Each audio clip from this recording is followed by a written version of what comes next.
What's up, Razorback Nation, rabid Razorback family? I hope you're all doing well and having a truly blessed day. And today, what we're going to discuss is why I believe we should be really excited about Arkansas baseball right now, even despite dropping a series on the road this past weekend at A&M, and why it is I believe that the best is still yet to come for this team.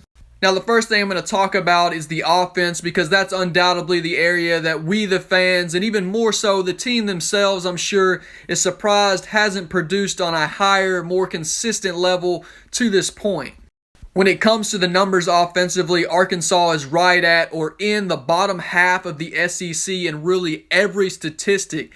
And yet, despite that, they still currently lead the pack in the SEC West and are the number 5 overall team in the country.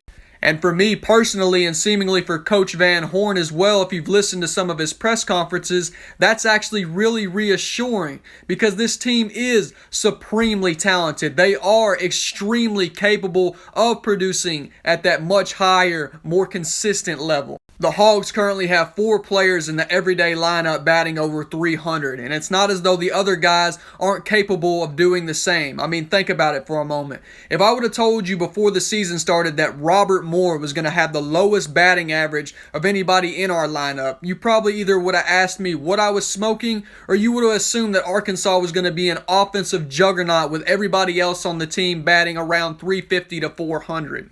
And therein really lies my point that the numbers thus far don't truly reflect the actual ceiling and potential of this offense. Once again, speaking for me personally, I don't have any doubts that the numbers and the overall offensive production is only going to continue to climb even once we reach postseason.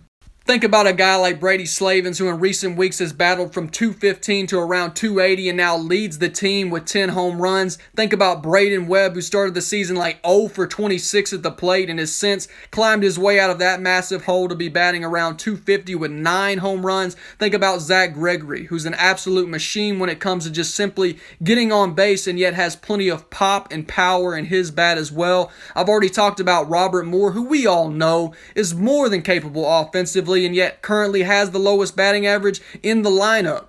Think about the true freshman Peyton Stovall, who understandably struggled early in the season but is extremely talented and starting to find his stride as well. Throw in the other 4 guys who I mentioned are already hitting over 300 and battles Lanzilli, Turner, and Wallace, who I also believe are capable of producing even more than they already are. And perhaps come postseason time, you are looking at an offensive juggernaut.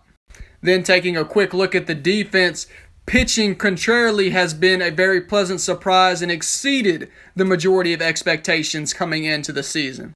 Even despite losing one of the SEC's best in Peyton Paulette to injury, who many obviously projected to be our Friday night guy, the Hogs pitching staff has really stepped up, with Connor Nolan taking on the role as our Friday night ace, and freshman Hagen Smith and sophomore Jackson Wiggins more than holding their own on Saturdays and Sundays as well. Now, they do still need a few more relievers to be more consistent out of the pen, but overall, I think we've got to be real happy with where the pitching staff is currently. Apart from the starters, I really like what we've got out of guys like Evan Taylor, who has been great as of late, Zebulon Vermillion, and obviously true freshman Brady Tygart, who has been phenomenal for us as a closer. But as I mentioned, it would be huge for a few more guys out of the bullpen to step up, whether it's a Cole Ramage, a Zach Morris, an Elijah Trest, a Gabe Starks, a Toll, and a Damiak, a Griffin. Whoever it may be, pick your poison. They've all shown flashes. They're all capable. We just need them to pitch to their potential with more consistency. If we can get that, then a Razorback pitching staff that has already given plenty of team fits becomes even more scary.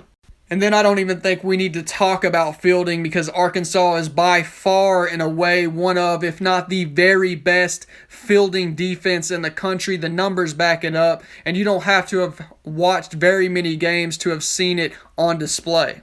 So all of that is to say, once again, the best is yet to come, I fully believe, for this Arkansas team, and I think there is still so much to be excited about on the horizon. Don't allow a couple of series losses on the road in SEC play deceive you from believing that this team is absolutely a national championship contender. Not that it has any effect on this season, but recall the 2018 Arkansas team, which was the runner-up in the College World Series. They didn't win a single series on the road in SEC play and still did what they did. Or think about Mississippi State getting swept at home by us. History shows that a few losses or a few bad series here and there will not prevent you from hoisting the most prestigious prize in the game when it's all said and done. Well, y'all, that's all I got for now. Thank y'all for y'all's time. Thank y'all for all the love and support. And if you haven't already and you enjoy the content, please like and subscribe to the channel so that we can continue to build this thing together. Until next time, I pray the Lord keeps you all safe and blessed. And as always, whoopee! Go Homes!